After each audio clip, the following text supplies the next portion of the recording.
Welcome back to Whiskey One Woman and day 11 of the 12 days of whiskey. We're so close to the end, guys. Let's get started.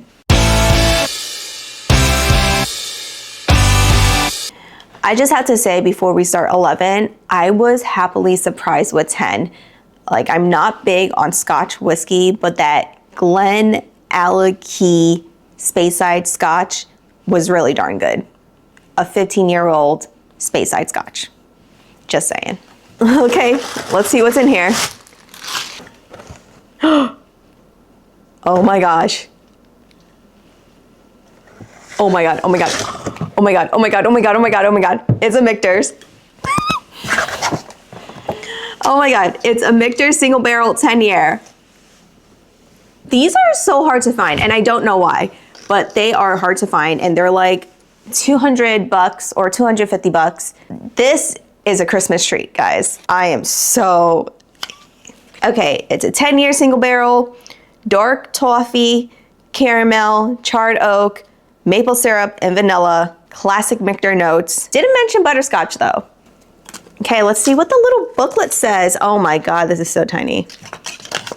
This is really tiny. During its rich history, it's also been known as Shanks and Baumburgers. Those bottles, I can't find them anywhere. I've seen them at drops, but they used to be drops. And I never got in front of the line to get them. They've always been sold out, and I just don't know if they're good. So if you try them, let me know. Do you guys keep these for anything? I'm just curious, like if they're good for anything.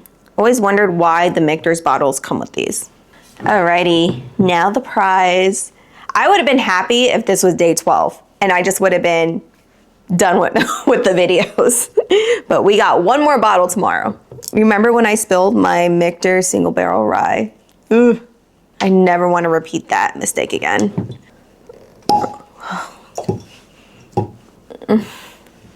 I didn't even get a bottle when I went down to Kentucky. I couldn't even get a tour. Like, it was just sold out. I didn't even get to go to the distillery. Like, the next time I go, I'm getting all the good bottles. This is 94.4 proof, which is pretty good for Michter's. Like, to be honest, who wouldn't be happy seeing a Michter's for Christmas?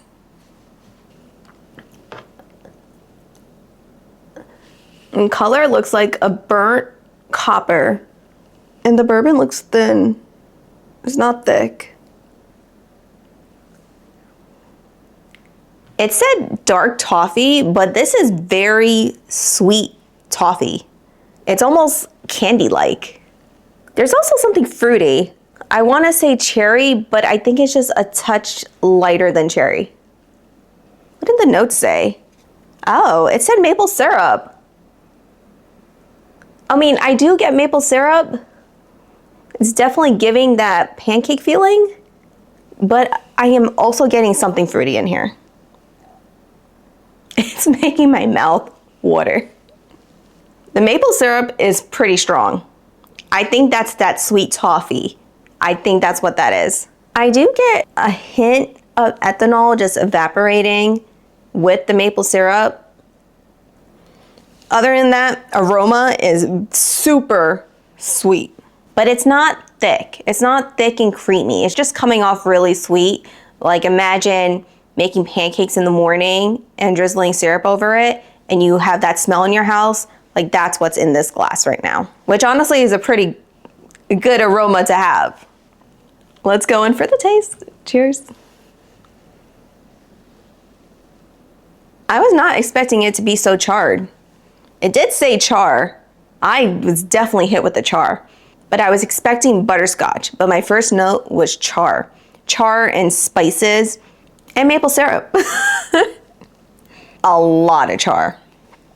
They probably use char number 5 on here, but it did bring out a lot of sweetness, but it's charred.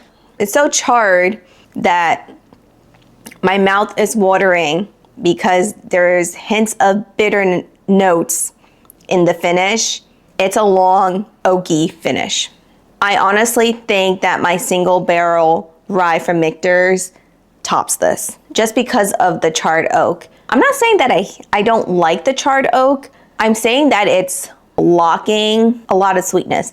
I will say that it is super sweet, so I think it did need a balance. I wish there were like notes of tobacco or maybe leather or something aromatic instead of just char.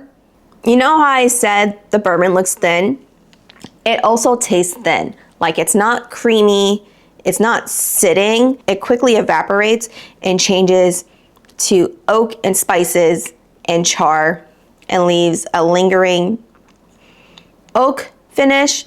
Like there is vanilla, there is maple, hints of caramel, but the oak is kind of overpowering a lot of those notes.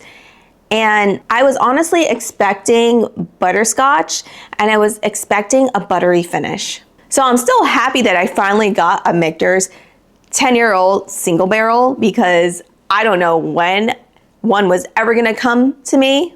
Thanks to the 12 days, it's right here. I hope you enjoyed this review. Let me know what you think. Let me know if you've tried Michter single barrel, and I will see you for tomorrow's last day, day 12. Cheers.